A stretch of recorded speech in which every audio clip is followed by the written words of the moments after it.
le roi est le roi.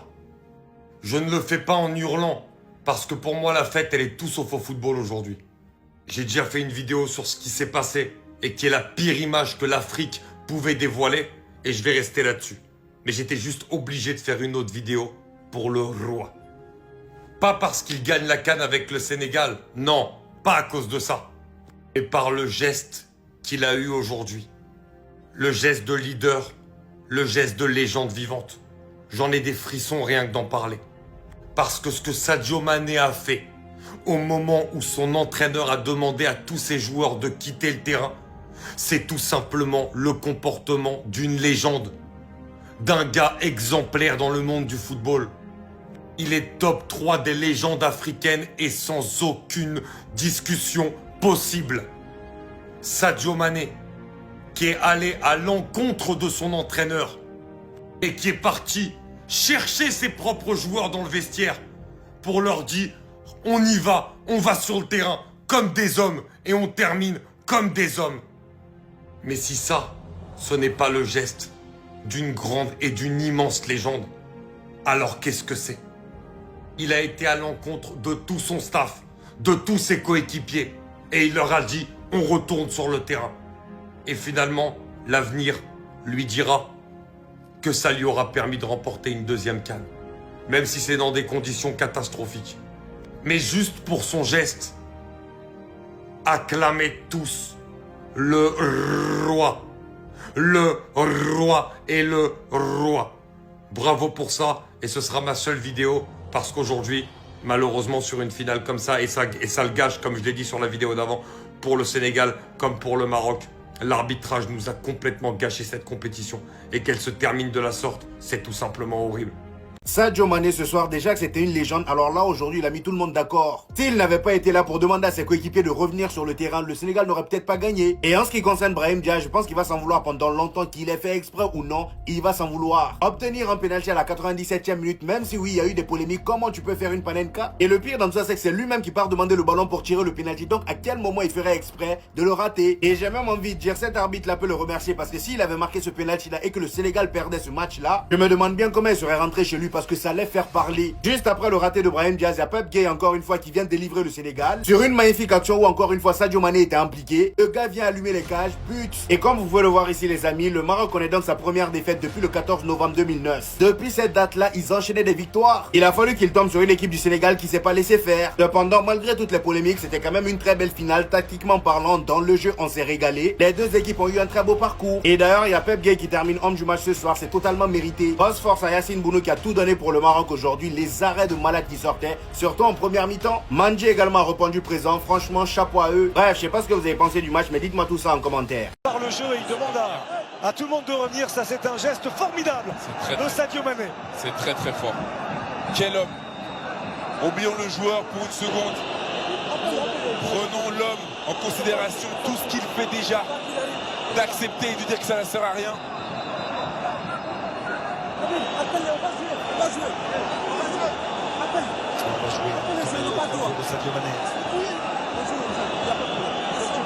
n'y a pas de problème.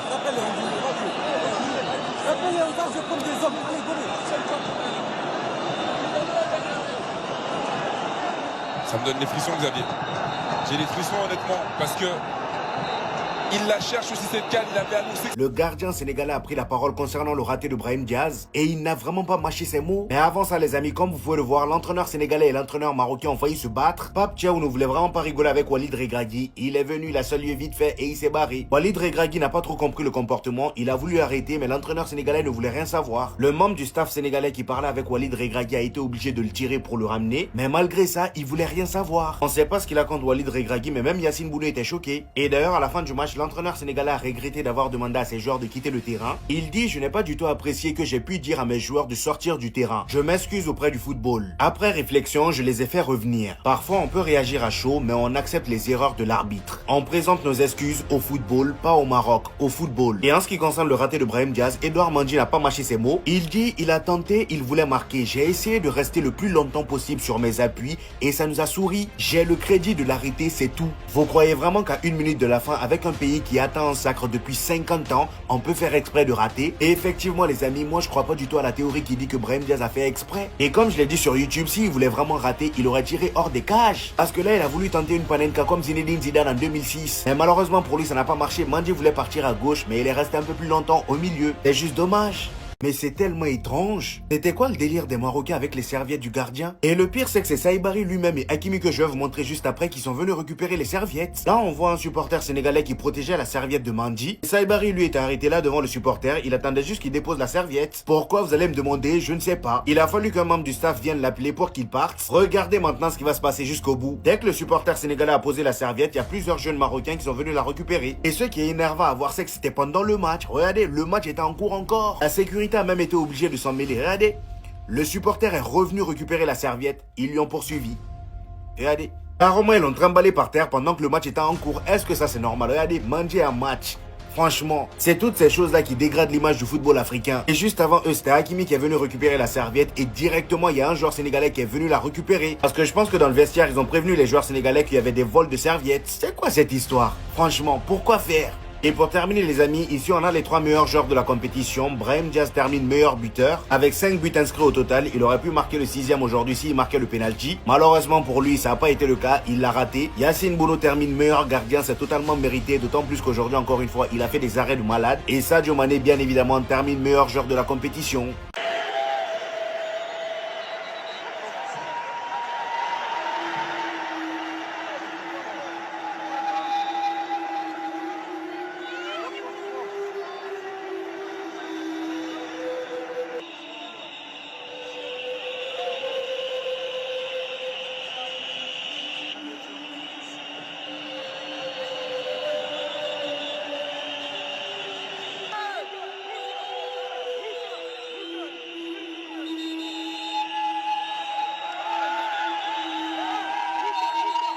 Pourquoi les gars, pourquoi vous faites ça? Pourquoi? Je comprends pas, voilà. Des fois, il y a des choses, j'arrive pas à expliquer, les frères. Quelqu'un peut m'expliquer? Quelqu'un a la réponse à ça? Pourquoi les stadiers veulent prendre la serviette de Mendy? Les gars, non, ça c'est anti-sport, les gars, je suis pas d'accord. Il pleut, le mec il veut juste s'essuyer le visage avec sa serviette. Vous venez, vous voulez lui retirer sa serviette. Les gars, c'est pas pro ça. Les gars, ça c'est pas sportif du tout, c'est pas fair play, les mecs. Lui, c'est le gardien remplaçant du Sénégal. Ça veut dire il est venu seul avec son gardien. Mais les gars, voilà que ça c'est pas bien. Je suis objectif depuis le début de la compétition. Ça, c'est pas fair play du tout, les gars. C'est vraiment catastrophique ce à quoi on vient d'assister. La finale qui se barre en vrille encore une fois à cause de l'arbitrage. Depuis le début de la compétition, on s'en plaint. Et là, le pénalty sifflé pour le Maroc était la goutte de trop. Carrément, l'entraîneur sénégalais a demandé aux joueurs de rentrer dans le vestiaire. Personnellement, l'action sur Brahim Diaz, il y a pénalty tous les jours. À la place de l'arbitre, j'aurais aussi sifflé pénalty. Même si Brahim Diaz se laisse facilement tomber, on voit bien Diouf le tirer. Sauf que moi, mon problème est que bien avant ça, il y avait but pour le Sénégal. À aucun moment sur cette action-là, on doit siffler faute pour le Maroc. Déjà de 1 sur l'action, on voit très bien Hakimi glisser tout seul. On voit bien que c'est Hakimi qui empêche le joueur sénégalais d'aller vers l'avant et sur le moment il glisse. Et bizarrement l'arbitre a sifflé faute bien avant même qu'il y ait but. Il n'a même pas pris le temps d'aller checker la VAR. Et bizarrement juste après Brahim Diaz tombe dans la surface. Il part voir la VAR et il siffle penalty. Bien évidemment que le Sénégal n'allait pas se laisser faire. L'entraîneur a demandé à ses joueurs de rentrer, j'aurais fait pareil. Sadio Mané a été le seul joueur qui n'a pas voulu rentrer dans le vestiaire. Il a même demandé à ses coéquipiers de revenir. Ils reviennent sur le terrain, Brahim Diaz récupère le penalty. Il tente une panenka, raté. Juste après on le voit par là son entraîneur. Il y en a qui disent qu'il a fait exprès, mais moi j'y crois pas. Personnellement je pense que c'était la meilleure chose à faire parce que s'il remportait la CAN sur cette polémique-là, même eux, ils en seraient pas fiers. Malheureusement, pour eux, après se rater, les prolongations commencent et Pape Gueye fait mouche. Voilà. Il fait mouche sur une magnifique action du Sénégal. Pour l'instant, les prolongations sont pas terminées. Voyons voir ce qui va se passer. Ce que je viens de voir, la fin de match d'une finale de Coupe d'Afrique des Nations à laquelle on vient d'assister, c'est le plus gros scandale que j'ai vu de toute l'histoire. Un mois qu'on se bagarre, des années que le Maroc se bagarre, pour offrir la plus belle CAN en termes d'infrastructures, de terrain, de conditions.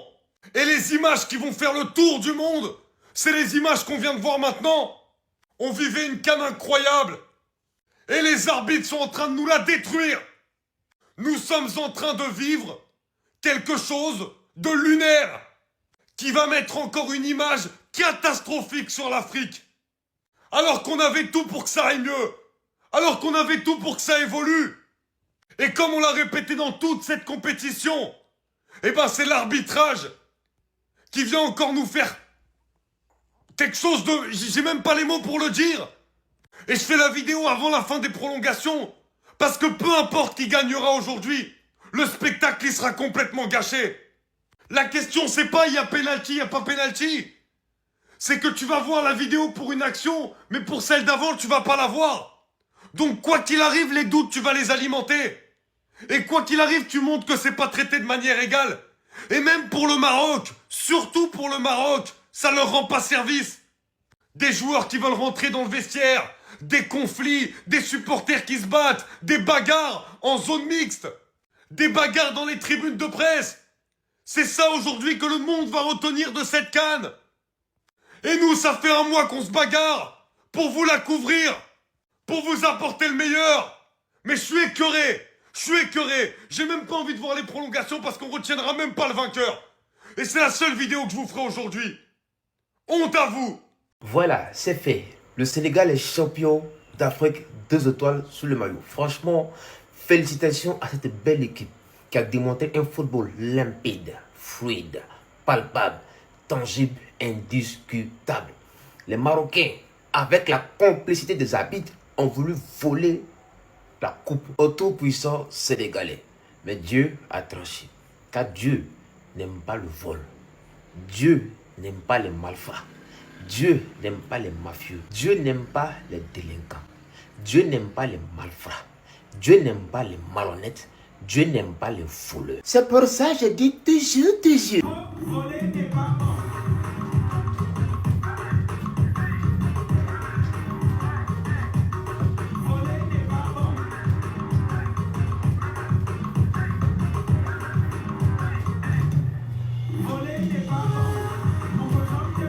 Maroc, vous avez volé jusqu'à quoi? Dieu vous a déposé dans votre vol, vous, votre vol, votre habit, il vous a déposé vous tous comme ça. Voler, c'est pas bon. Énorme, grandissimo, félicitations au Lion de la Teranga. 2 fois champion d'Afrique, c'est mérité. Et c'est vraiment mérité. Bravo au Lion de la Teranga. Bravo aux joueurs sénégalais. Bravo au coach. Bravo pour ce beau parcours. Merci pour la joie que vous donnez au peuple africain.